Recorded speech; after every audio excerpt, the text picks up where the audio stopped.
Okay, तो last lecture में हमने एग्रीगेट डिमांड के बारे में पढ़ा था। एक्चुअली इकोनॉमी में पूरा का पूरा कितना डिमांड का कैपेसिटी है, कितना विलिंगनेस है, पूरी की पूरी इकोनॉमी की डिमांड कितनी है टोटल करके, उसे एग्रीगेट डिमांड बोलते हैं। ओके, लेकिन केन्स ने आगे आकर एक और अपना खुद का डिमांड के बारे में एक और फीचर बताया, या फिर एक डिमांड की और एक कंसेप्ट बताई जिसको बोलते हैं इफेक्टिव डिमांड। और ये है सीए फाउंडेशन बिजनेस इकोनॉमी, मतलब सीए फाउंडेशन देने के लिए आपको जो बिजनेस इकोनॉमिक्स पास करवाना पड़ता है, तो उन्होंने एक एक्सप्लेन किया था ऐसा video, concept of effective demand करके, और मैं आपको उसका वीडियो दिखाने जा रही हूँ। Okay, let's watch that video, और उसके बाद जो भी क्वेश्चंस आएंगे मैं बोलूंगी, और प्लस हम उसके बारे में भी देखने वाले। Let's start with this video. Okay, are you comfortable with this? ठीक है, let's start. Okay ma'am. The very first chapter of economics. One can say economics is a term coined for something that we do on a day-to-day basis.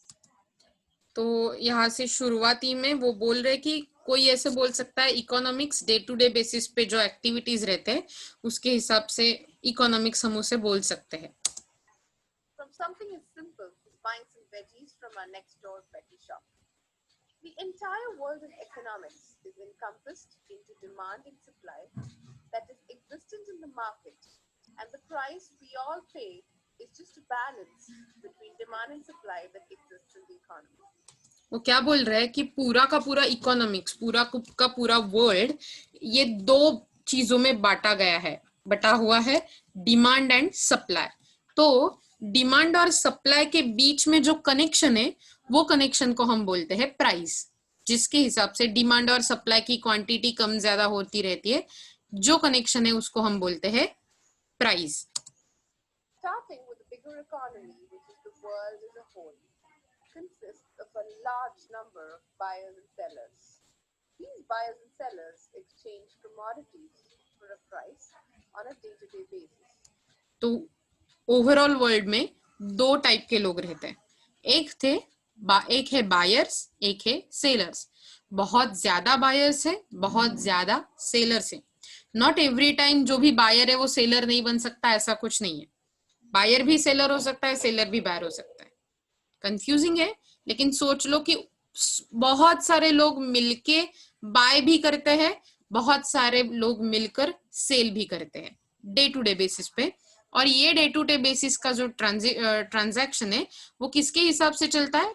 पैसों के हिसाब से, currency के हिसाब से।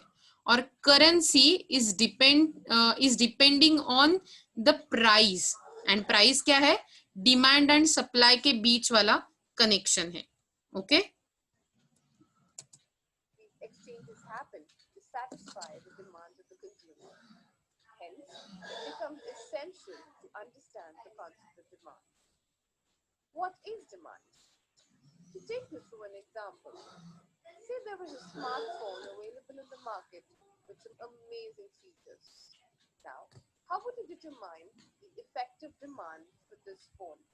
Effective demand is determined by three key components. तो अब effective demand के बारे में बात कर रहे हैं। एग्रीगेट डिमांड मतलब ऐसा सोचो कि आपकी क्लास, अगर हम एक वर्ल्ड, एक कंट्री, ऐसा मतलब आपका क्लास ऐसे सोचते हैं। ओके, सो वो कंट्री में पूरे के पूरे लोगों की एक स्मार्टफोन के लिए क्या डिमांड है, मतलब 15 लोगों को चाहिए, 80 लोगों को चाहिए स्मार्टफोन, ये जो डिमांड है उसको बोलते हैं aggregate demand.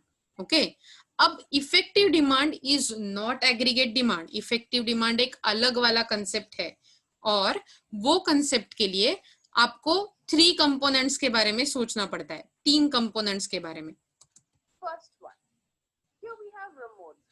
The first requirement for effective demand is that Ramod should have a desire to buy as well as own this phone. तो ये जो एक आदमी है जिसको हम प्रमोद बोला है, ओके, हमने, तो इसके लिए अगर इफेक्टिव डिमांड देखनी है तो उसके लिए पहले हमें ये देखना पड़ता है क्या उसके पास डिजायर है, मतलब इच्छा है, चाह है वो चीज बाय करने की। Okay, Second, now that Ramod has entered his first job, he weighs his income and expenses to understand his ability to buy the smartphone. He decides whether he can afford to spend this money today, considering the likely expenses he might incur in the immediate future. For example, medical expenses, food expenses, तो मतलब आज के मेरा income क्या है और future का money का डिमांड कितना होगा, मतलब फ्यूचर के मेरे डिमांड क्या होंगे, उसके हिसाब से सोचकर वो प्रमोद सोचेगा कि क्या मैं ये खरीद सकता हूँ स्मार्टफोन, मतलब दैट इज क्या मैं विलिंग हूँ आज ये खरीदने के लिए, ओके क्या मेरे पास कैपेसिटी है ये खरीदने के लिए. etc. In other words, is he willing to forego this amount today, which drives us to the second component, measuring Pramod's ability to pay. तो पहले हमने देखा डिजायर, राइट, दूसरा था एबिलिटी टू पे, क्या उसके पास एबिलिटी टू पे है, okay. Third, considering the features of the phone, is Pramod willing to pay the price rupees 30,000, considering the features of the phone which he will be receiving in return. तो वो phone से क्या return मिल रहा है, मतलब ये जो investment कर रहा है ये फोन में प्रमोद, तो क्या वो उसको उतने फीचर्स दे पाएगा. अगर मैं आज 10,000 रुपए देकर वो छोटा वाला नोकिया का फोन लूं, वो जो छोटा उतना ही रहता है, तो क्या इज इट वर्थ, नहीं. लेकिन शायद 10,000 में अच्छा वाला स्मार्टफोन आ जाएगा तो मुझे ज्यादा रिटर्न मिलेंगे, मैंने जितना इन्वेस्टमेंट किया 10,000 का उस फोन में, उस पे ऊपर ज्यादा रिटर्न मिलेंगे अगर मैं स्मार्टफोन लेती हूँ एज कम्पेयर टू जो छोटा ब्लैक एंड व्हाइट फोन है कीपैड वाला वो, ओके. तो इसका मतलब मेरे जो रिटर्न्स मिल रहे हैं मुझे एक्सपेंसेस के, क्या उसके हिसाब से एक चीज खरीदने के लिए, एक चीज का डिमांड करने के लिए मैं विलिंग हूँ, मतलब मैं ओके हूँ. विलिंग मतलब मेरी इच्छा है ये करने की. तो पहला था कि मेरे पास क्या डिजायर है फोन लेने की, दूसरे पास क्या मेरे पास एबिलिटी है फोन लेने की, और तीसरा क्या मेरे पास वो फोन लेने का विलिंगनेस है, मेरी इच्छा है क्या फोन लेने की. Which drives us to the third component, which is willingness to buy. Therefore, one can rightly say an effective demand is created when at a given point there is 1. A desire to buy, the fact that you want to buy a product. 2. An ability to buy. You have sufficient disposable income to afford to buy the product you desire. And 3. Willingness to pay. It is important that for a demand to be effective, all the 3 components are present. Okay तो effective demand मतलब normal demand को या फिर aggregate demand को actual effective demand बनने के लिए, मतलब आपको अब ये समझ में आना चाहिए aggregate demand is like estimated demand, okay, कि मैं एस्टिमेट कर रही हूँ कितना डिमांड होगा नॉर्मल वर्ल्ड का, कितने चावल खरीदेंगे लोग एक साल में मेरे कंट्री में. लेकिन आपकी इफेक्टिव डिमांड क्या है, एक्चुअली लोग कितना खरीद रहे हैं, क्या उनकी डिजायर कितनी है, एबिलिटी कितनी है, विलिंगनेस कितना है. ये मतलब मुझे अगर फरारी खरीदनी है, आपको सबको फरारी पता होगी राइट, फरारी नाम की कार जो सचिन तेंदुलकर के पास थी, जो इनको एक बड़े क्रिकेटियर ने मतलब उपहार के स्वरूप पे, प्रेजेंट के स्वरूप में दी थी. तो सचिन तेंदुलकर के पास फरारी देखकर मैंने सोचा हाँ अब मैं भी फरारी खरीदूंगी. तो पहले तो मेरे पास डिजायर है, लेकिन क्या मेरे पास एबिलिटी होगी पे करने की, definitely not. It's so higher costing car. So मेरी एग्रीगेट डिमांड तो फेरारी के लिए है लेकिन इफेक्टिव डिमांड नहीं है. अब बात करते हैं आईफोन के बारे में. आईफोन सबको अच्छा लगता है, सबको चाहिए ही चाहिए आईफोन, राइट. तो आईफोन मतलब एप्पल कंपनी का फोन, अगर जिनको पता नहीं है तो उनके लिए. तो मेरे पास डिजायर है खरीदने की आईफोन, हाँ चलेगा ले लेती हूँ. तो कितने का है, 50,000 का है, ओके. तो शायद मेरे पास एबिलिटी भी है पे करने की, क्योंकि फेरारी से आईफोन बेहतर है राइट कम प्राइस में.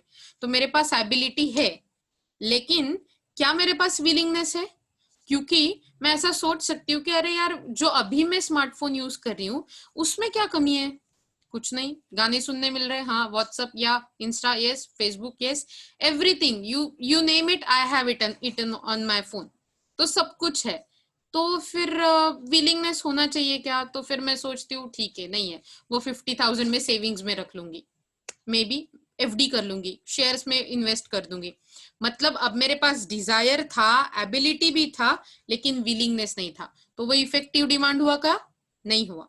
उसके बाद अब एक चीज लेते हैं हम कि मुझे हाँ, मुझे एक अच्छी सी जीन्स खरीदनी है, तो जीन्स तो बहुत ही ठीक ठाक है, 1500 रुपए में, 1500। अच्छा भी है, कलर अच्छा है, साइज मिल रहा है, ये सब फैक्टर्स अब मुझे दिख रहे हैं। तो क्या होगा, अब मेरे पास डिजायर टू बाय है, हाँ मुझे जीन्स खरीदनी है, एबिलिटी टू पे, डेफिनेटली एबिलिटी टू पे है, और विलिंगनेस टू पे भी है, क्योंकि अभी के लिए मेरे पास शायद एक जीन्स कम हो, मुझे अच्छी लगे जीन्स बाय करना। आपको समझ में आ रहा है?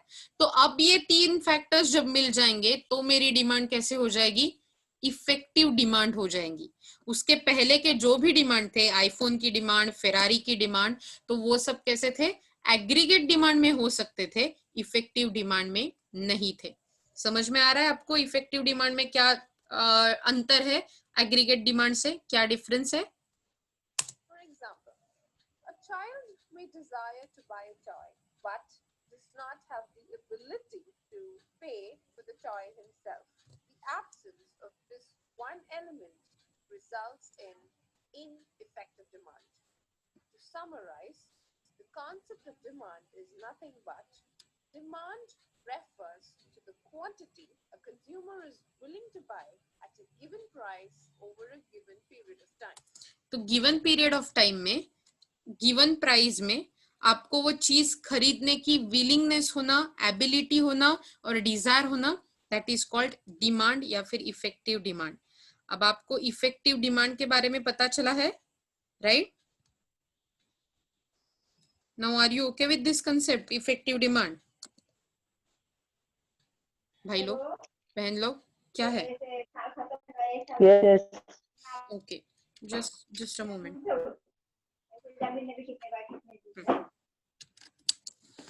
तो अब इसके आगे देखते हैं कि इफेक्टिव डिमांड के बारे में ये सब लोग थोड़े मैथमेटिकल या फिर थोड़े स्टूडियस, मैंने इजी टर्म्स में तो आपको बताया, थोड़े स्टूडियस लोग कैसे क्या बात कर रहे हैं। तो effective demand represents the aggregate demand और टोटल स्पेंडिंग कंजम्पशन। अब ये टोटल स्पेंडिंग क्या है देखते हैं। ओके, एक्चुअली इफेक्टिव डिमांड क्या रिप्रेजेंट करता है, ऐसी एग्रीगेट डिमांड को या फिर टोटल स्पेंडिंग को जो कंजम्पशन एक्सपेंडिचर है, कंजम्पशन मतलब खुद के यूज के लिए जो कंजम्पशन क्या है उसका खर्चा, एंड इन्वेस्टमेंट एक्सपेंडिचर मतलब इन्वेस्टमेंट, कंजम्पशन एक्सपेंडिचर मतलब सी, इन्वेस्टमेंट एक्सपेंडिचर मतलब आई। तो इफेक्टिव डिमांड मतलब क्या है, total spending, consumption expenditure and investment expenditure which matches with aggregate supply. मतलब एग्रीगेट डिमांड वैसा जो एग्रीगेट सप्लाई से मैच करता हो, उसको बोलते हैं इफेक्टिव डिमांड। एक नया वाला कंसेप्ट आ गया। ओके, हमने ये पिछले वाले वीडियो में नहीं देखा था। तो हम अभी के लिए क्या बोल रहे हैं कि अगर मेरा इफेक्टिव डिमांड है तो वो कुछ एग्रीगेट डिमांड जैसा ही है, वो कुछ अलग डिमांड नहीं है, लेकिन जब ये एडी मतलब एग्रीगेट डिमांड एएस से मैच हो जाएगा, जब ये aggregate demand will be equal to aggregate supply, तब हम उसे बोलेंगे इफेक्टिव डिमांड। मतलब मेरे पास 20 शर्ट मार्केट में है और अगर मार्केट में 20 शर्टों का डिमांड आया तो इसका मतलब अभी के लिए 20 मेरी जो एग्रीगेट डिमांड है वो ही इफेक्टिव डिमांड कहलाएगी। ओके, लेकिन भले ही मेरे एग्रीगेट सप्लाई 30, ओके, और मेरी डिमांड 15 की है, तो क्या वो जो 15 की डिमांड है या फिर 30 का सप्लाई है वो हम इफेक्टिव डिमांड बोल पाएंगे? नहीं। जब तक 15 शर्ट का डिमांड इक्वल टू 15 शर्ट का सप्लाई नहीं होता, तब तक हम उसे इफेक्टिव डिमांड नहीं बोल पाएंगे। इसका मतलब इफेक्टिव डिमांड होने के लिए हमें aggregate demand equal to aggregate supply चाहिए। ठीक है, ये समझ में आ रहा है? ओके, इसके बाद क्या बोला है, effective demand is the equilibrium between aggregate demand and aggregate supply. इसका मतलब मैंने जो अच्छे अच्छे चित्र बनाए थे जिसमें हमने देखा था, एक था सप्लाई, सॉरी एक था डिमांड जो डाउनवर्ड स्लोपिंग आता है, और एक था सप्लाई जो अपवर्ड स्लोपिंग है। अब उसके ये दोनों एक दूसरे को काट रहे हैं at this point E, equilibrium, मतलब ये पॉइंट पे सप्लाई इक्वल टू डिमांड है, तो एग्रीगेट डिमांड, अगर हम यहाँ पे ए ऐड कर देते हैं एग्रीगेट डिमांड, तो इसका फॉर्मूला क्या हो जाएगा, सी प्लस आई। समझ में आ रहा है? सी मतलब कंजम्पशन, आई मतलब investment, consumption demand, investment demand, और एस जो अभी के लिए एएस है एग्रीगेट सप्लाई, इसका नाम हो जाएगा या फिर इसका फॉर्मूला हो जाएगा कंजम्पशन प्लस सेविंग। समझ में आ रहा है? थोड़ा सा चित्र जो हमारे यहाँ जो व्हील आता है ना, मतलब जिसपे आप मेले में जाते हो खेलने के लिए, वो जायंट व्हील रहता है आपको गोल गोल घुमाने वाला, वैसा थोड़ा दिख रहा है ये, ऐसा देखे तो, लेकिन या फिर टिक टैक टो खेलते हैं वैसे भी दिख रहा है। लेकिन समझो कि एडी मतलब एग्रीगेट डिमांड और एएस मतलब एग्रीगेट सप्लाई, तो एडी कैसे कैलकुलेट करते हैं, consumption plus investment, aggregate demand equal to consumption plus investment, और एग्रीगेट सप्लाई मतलब consumption plus savings. Okay, the equal, और ये जो पॉइंट बीच वाला था ये वाला, इसको बोलते हैं इक्विलिब्रियम पॉइंट, राइट? यहां पर एडी इक्वल टू एएस होगा। अब this equilibrium position, that is point E, effective demand, indicates that the entrepreneurs or या फिर entrepreneurs neither have a tendency to increase production nor a tendency to decrease production। इसका मतलब ये point पे कोई भी एंटरप्रेन्योर सप्लाई बढ़ाएगा नहीं, क्योंकि प्रोडक्शन इंक्रीज नहीं होगा या फिर प्रोडक्शन डिक्रीज भी नहीं होगा। It will be same at point E. Okay, समझ में आ रहा है? अब मुझे बताओ, मैंने अभी तक आपको जो भी बताया इसमें आपको कुछ भी डाउट है क्या? तो मैं वो सॉल्व करने वाली हूँ, इसलिए मैं पूछ रही हूँ। Is there any kind of doubt you have? Supply का फिर से बताओ। मैं हाँ, बता देती हूँ। ओके, अब देखो, मेरा ड्राइंग तो चला गया, अच्छा था यार, लेकिन तो एग्रीगेट डिमांड हम कैसे कैलकुलेट करते हैं, कंजम्पशन प्लस इन्वेस्टमेंट, राइट? वैसे ही एग्रीगेट सप्लाई, अब एग्रीगेट सप्लाई का मतलब होता है estimated supply in the market, वो हम आगे जाकर देखेंगे कि एग्रीगेट सप्लाई क्या होता है। सिंपली अभी के लिए क्या सोचना है, कितनी कैपेसिटी है, कितना प्रोडक्शन करने की मार्केट में कैपेसिटी है, क्योंकि जो प्रोड्यूस होगा वही सप्लाई होगा, राइट? तो उसको बोलते हैं एग्रीगेट सप्लाई। पूरे इकोनॉमी में जो भी आप इकोनॉमी का साइज कंसिडर कर रहे हो, वो पूरे इकोनॉमी में सप्लाई करने की कितनी कैपेसिटी है, that is called aggregate supply. Okay, और ये कैसे कैलकुलेट होता है, कंजम्पशन प्लस सेविंग्स, मतलब आप कंजम्पशन भी देख रहे हो और सेविंग्स भी देख रहे हो, तो इन दोनों को कैलकुलेट करके आप बोल सकते हो एग्रीगेट सप्लाई। और बिलीव मी, मैं इसके बारे में आपको अच्छे से पढ़ाने वाली हूँ। अभी के लिए आपको सिर्फ ये याद रखना है इफेक्टिव डिमांड के बारे में पढ़ते हुए कि aggregate demand AD is equal to aggregate supply, और ऐसी कंडीशन जब मार्केट में हो जाती है तब मार्केट में जो भी डिमांड है उसको बोलते हैं इफेक्टिव डिमांड, और इफेक्टिव डिमांड मतलब इक्विलिब्रियम कंडीशन। समझ में आ रहा है?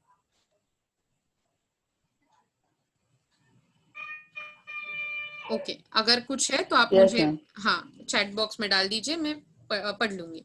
The equilibrium position, effective demand indicates that entrepreneurs neither have tendency to increase production or neither have decrease।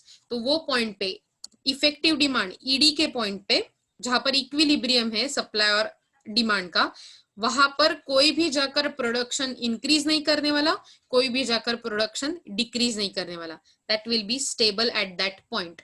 But only for at that point ये चेंज हो सकता है, क्योंकि इक्विलिब्रियम चेंज होते रहता है। कैसे, आगे आगे देखेंगे। तो यहां से हम जाते हैं आगे की ओर। इफेक्टिव डिमांड के बारे में ही और कुछ है। It implies that the national income and employment which correspond to the effective demand are equilibrium levels of national income and employment। तो ये जो हमने सब कुछ देखा, इससे ये इंप्लाय होता है कि नेशनल इनकम मतलब कंट्री का इनकम और कंट्री में जो इन एम्प्लॉयमेंट है मतलब जॉब्स है, ये इफेक्टिव डिमांड को आंसरेबल है या फिर ये इफेक्टिव डिमांड पे डिपेंड करते हैं, क्योंकि इफेक्टिव डिमांड इक्विलिब्रियम में रहता है। तो नेशनल इनकम और एम्प्लॉयमेंट मतलब ये इक्विलिब्रियम लेवल किसके साथ मैच करते हैं, किसके साथ इक्विलिब्रियम में रहते हैं? नेशनल इनकम, नेशनल अनएम्प्लॉयमेंट नहीं एम्प्लॉयमेंट। तो हमें क्या देखना है कि ईडी इफेक्टिव डिमांड ये इक्विलिब्रियम में किसके साथ रहेगा? नेशनल इनकम मतलब पूरे कंट्री का इनकम और employment. Unlike classical theory of income and employment, जैसे कि क्लासिकल थियरी में ये बताया नहीं गया था लेकिन केन्स ने बताया है कि Keynesian theory of income and employment emphasize मतलब बहुत प्रेशर डालते हैं, बहुत फोकस करते हैं that the equilibrium level of employment would not necessarily be full employment. तो इक्विलिब्रियम आ सकता है लेकिन शायद वो फुल एम्प्लॉयमेंट का पॉइंट ना हो, क्योंकि फुल एम्प्लॉयमेंट मतलब पूरे जो फैक्टर्स ऑफ प्रोडक्शन है उसका पूरा का पूरा इस्तेमाल करना। तो शायद ऐसा ना हो, सभी फैक्टर्स का पूरा इस्तेमाल ना हो, फिर भी इकोनॉमी इक्विलिब्रियम में रहेगी। शायद लैंड कम यूज हो रही हो, शायद कुछ लेबर्स को जॉब ना हो, लेकिन उस टाइम में भी demand can be equal to supply, और जब पॉइंट पे डिमांड इक्वल टू सप्लाई हो जाता है हमें क्या मिलता है? Equilibrium. Okay, it can be below और above the level of full employment. तो ये आइदर वे फुल एम्प्लॉयमेंट के नीचे आ सकता है इक्विलिब्रियम, और फुल एम्प्लॉयमेंट के ऊपर भी आ सकता है। वी डोंट केयर, क्योंकि actually we care but we can't say कि वो हर बार फुल एम्प्लॉयमेंट पे आ जाएगा। ओके, सो मुझे लगता है कि आपका नेक्स्ट लेक्चर रहता है राइट, और मेरा टाइम रहता है 1:30 तक का। लेकिन मुझे लगता है कि एग्रीगेट डिमांड और सर्कुलर फ्लो ये एक ही स्लाइड के बारे में अभी हम देखते हैं और उसके बाद खत्म कर देते हैं। लेकिन उसके पहले मैं आपको ये आपका लेक्चर का जो लिंक रहता है वो भेज देती हूँ। Okay, so just a moment.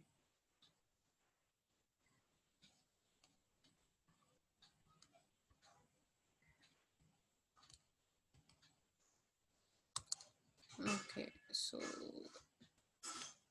मैंने आपके चैट बॉक्स पे डाल दी है अटेंडेंस की लिंक।